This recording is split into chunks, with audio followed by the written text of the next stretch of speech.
பள்ளி வாசலுக்கு சொந்தமான கடைகளை வாடகைக்கு எடுத்தவர்கள் அதைவிட கூடுதல் வாடகைக்கு விட்டு சம்பாதிக்கின்றனர், இது சரியான்னு கேட்குறாங்க. அதாவது பள்ளிவாசலில் என்ன செய்வாங்கன்னா கடைகள் கட்டியிருப்பாங்க வருமானத்துக்காக வேண்டி. அதில் என்ன செய்வாங்க, அந்த காலத்தில் கட்டியிருப்பாங்களா 50 ரூபா வாடகைன்னு போட்டிருப்பாங்க. இன்றைக்கி வரைக்கும் 50 ரூபா தான் அவன் கொடுப்பான்.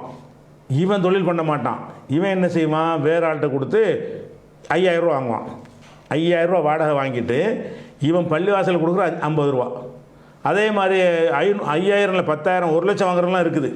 பள்ளிவாசலில் கொடுக்குற 100 ரூபா. பள்ளிவாசலுக்கு 100 ரூபா வாடகை கொடுத்துப்புட்டு 1 லட்சம் ரூபா இவன் என்ன செய்வான், அந்த இடத்துக்கு கடைகளுக்கு வேல்வி ஏறி போச்சுன்னு சொன்னால் வாடகை கூடி போயிடும். இப்படி செய்கிறாங்க. இது சரியான்னு கேட்டால் இதில் 2 விஷயத்தை நீங்கள் பார்க்கணும். தனி நபர் விஷயம்னு எடுத்துக்கிட்டீங்கன்னு சொன்னால் அந்த உரியவன் ஒத்துக்கொண்டான் என்றால் உங்களுக்கு பிரச்சனை இல்லை. என்னுடைய கடை, நான் உங்களுக்கு வாடகைக்கு தந்திருக்கிறேன், இடத்துக்கு சொந்தக்காரன் நான், உங்களுக்கு தான் வாடகைக்கு தந்தேன். நீங்கள் வேற ஆள் கொடுக்கும் பொழுது என்கிட்ட வந்து கேட்குறீங்க வேற ஆள் கொடுத்துருவான்னு சொல்லி, கொடுத்துக்கிறங்க உங்கள் பொறுப்பில் வச்சுக்கிறங்க நான் சொல்லி நான் உங்கள்கிட்ட 500 ரூபா வாங்கும்போது நீங்கள் 5000 ரூபா வாங்கினாலும் சம்பந்தப்பட்ட நான் உடன்பட்டு விட்டேன் என்று சொன்னால் அது பஞ்சாயத்து கிடையாது. சம்பந்தப்பட்டவனுடைய மன திருப்தியோடு நீங்கள் அதை வாங்கி கொண்டீர்கள் என்று சொன்னால் நான் தானே விட்டு கொடுக்குறேன். அதில் நான் மறுத்தன்னு செய்யக்கூடாது. இந்த உள்வாடையெல்லாம் கூடாது. நீ இருந்தால் நீ இருக்கணும், இல்லை என்று சொன்னால் திருப்பி என்கிட்ட தந்துடணும் எழுதுவாங்க அது அக்ரிமெண்ட்லேயே. உள்வாடகைக்கு விடக்கூடாது, நீ இருந்தால் நீ இருக்கணும், இல்லாட்டி தந்துடணும், என் வேறு ஆளுக்கு வாடகை மாற்றக்கூடாது என்றெல்லாம் எழுதுவாங்க அக்ரிமெண்ட்டில். அப்படி எழுதப்பட்டு இருக்கும் பொழுது நீ வந்து அவன்கிட்ட நான் தான் வாடகைக்கிறேன்னு சொல்லிவிட்டு நீ கூடுதல் வாடகைக்கு வேறு இடத்துக்கு கொடுத்தீன்னு சொன்னால் ஒப்பந்த மீறுதலை பற்றி மார்க்கத்தில் தடுக்கப்பட்டிருக்கா இல்லையா? ஒப்பந்தத்தை மீறக்கூடாது. எப்படி இருக்குதுன்னு கேட்டால் ஒரு மூஃபூனபி அகதியும் இதாகது, நல்லவனுக்கு அடையாளம் சொல்லும் பொழுது கொடுத்த வாக்கை நிறைவேற்றுவார்கள். 2:177 அல்லாஹ் சொல்கிறான். வஃபு பில் அஹதி, வாக்குறுதி நிறைவேற்றுங்கள். இன்னல் அஹத கான மசூலா, வாக்குறுதி விசாரிக்கப்படும். 17:34 உள்ளதீனகும் அமானாத்தி அகதியும் ராவும், தங்களுடைய அமானிதங்களையும் வாக்குறுதிகளையும் பேணுவார்கள் நல்லவர்கள். 23:8 இதே கருத்து. 70:32 அதே மாதிரி வந்து நிறைய இடங்களில் வாக்குறுதியை பேணணும் அமானிதத்தை பேணணும்னு இருக்குது. அப்போ நீங்கள் ஒரு வாடகைக்கு ஒரு அக்ரிமெண்ட் போடுறீங்க, நீங்கள் தான் இருக்கணும், இன்னொன்று பண்ணக்கூடாதுலாம் அக்ரிமெண்ட் போடுவோம். என்ன செய்வாங்க, இல்லை ஹோட்டல் வைக்கக்கூடாது, புகையாக போயிடும் அப்படின்னா வைக்கக்கூடாது. நீங்கள் வாடகைக்கு எடுத்ததுனால எந்த கண்டிஷன் இல்லாமல் உங்களுக்கு தந்தாருன்னா இன்னொன்று செஞ்சுருப்போங்க. அவர் கண்டிஷன் போட்டு பட்டாசு வைக்கக்கூடாது, இந்த மாதிரி நெருப்பு வைக்கிற அந்த சமைக்கிற வேலை அங்கே இருக்கக்கூடாது, இந்த மாதிரி தான் என்ன செய்யணும் நீ பண்ணிக்கிறணும் ஒரு இடத்து தர்றாருன்னா அது இல்லாத இது பண்ணணும். அல்லது மளிகை கடைன்னு கேட்போம், மளிகை கடை தான் நடத்தணும், வேறு எந்த இதுக்கும் செய்வதாக இருந்தால் திருப்பி தந்து விட வேண்டும்னு ஒப்பந்தம் போடுறாங்க. அப்போ எதை ஒத்துக்கொள்கிறோமோ அதன்படி நடக்கணும்.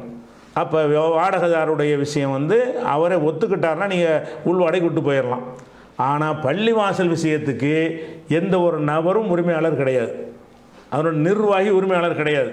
ஒரு பள்ளிவாசல் இருக்குன்னா அதை நிர்வாகம் பண்ணுறவன் அதுக்கு ஓனரு, பள்ளிவாசலுக்கு சொந்தக்காரன் அல்லான்னு சொன்னால் எல்லாருக்கும் அதில் உரிமை இருக்கிறது.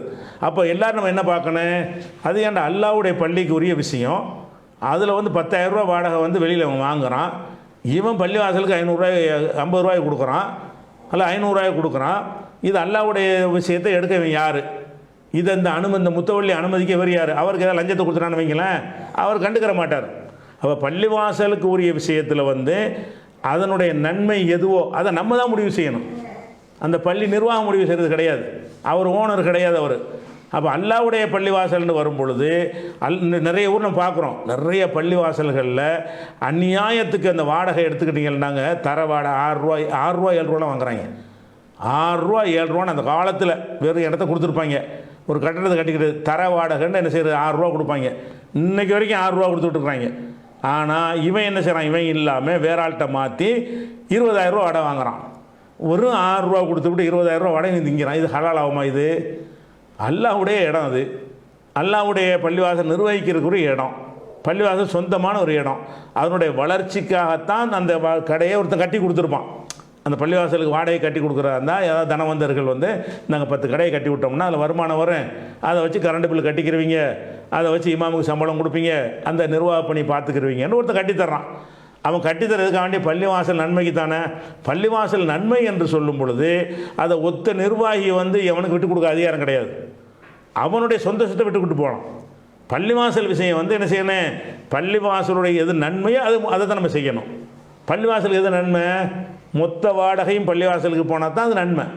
மொத்த வாடகையில் வந்து 1% 2% பள்ளிவாசல் கொடுத்துட்டு மீதி எடுப்பானேயானால் ஒரு அயோக்கியத்தனம் தானே இது. இதை நிறைய செய்கிறார்கள். இந்த விஷயத்தை வந்து நிறைய ஊர்களில் தௌஹீத்வாதி ஷிர்க் வைக்கிறோம், 50 பேரும் செய்கிறான். எல்லாரும் என்ன செய்கிறான், பள்ளிவாசலில் ஒரு கடை எடுத்துக்கிட்டு என்ன வாடகை, அந்த வாடகையை கொடு, நீ எவ்வளோ வாடகை உள் வாடகை கூட கொடுத்துட்டு போ, எவ்வளோ வாடகை வாங்குறியோ அந்த அப்படி தூக்கி ஜமாத்தில் கொடுத்துடணும், பள்ளிவாசலில் கொடுத்துடணும். உனக்கு பொசிஷனை வச்சுக்கிறதுக்காக என்ன செய்யலாம், அந்த இடத்த வச்சுக்க. வேறு ஆளுக்கு வாடகை கொடுக்குறியா, அந்தாப்பா இந்த வாடகை முழுசாக பள்ளிவாசல் கொடுத்துரு. இப்போ பள்ளிவாசலுக்குன்னு ஒரு வாடகையை வாங்கி விட்டு பள்ளிவாசலுக்கு உள்ளதுக்கு அல்லாதானே சொந்தக்காரன், அவன்கிட்ட பெர்மிஷன் வாங்கணும். நீ நீ வச்சுக்கப்பான்னு நல்லா சொல்லணும், வாங்க முடியாதுல்ல, அப்போ கொடுத்துரு. ஒரு மனுஷன்டா ஒரு அனுமதி வாங்கலாம்.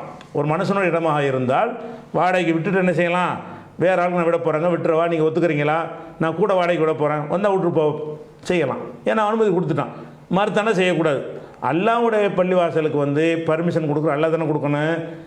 இல்லைன்னா உள்ளபடி என்ன வருது அது கொடுத்துட வேண்டியதானே. அதனால் வந்து இது ஹராம் ஆயிரும். பள்ளிவாசல் கூட இடத்த வந்து நீங்கள் உள் வாடகைக்கு கொடுத்து அதிக வாடகை நீங்கள் வாங்கி கொண்டு அல்லாவுக்குரிய வாடகை, அது அல்லாவுடைய இடத்துக்குரிய வாடகை, அதை வாங்கி கொண்டு ஒரு பகுதியை நீங்கள் கொடுத்து விட்டு மீதி நீங்கள் சாப்பிட்டா இப்படி ஹலால் ஆகும். ஒரு மனுஷனை ஏமாற்றி செய்கிறது மாதிரி அல்லாஹ்வை ஏமாற்றி பெரிய குற்றம் ஆயிருமே. அப்படி ஒரு சர்வசாதாரணமாக செய்கிறார்கள்.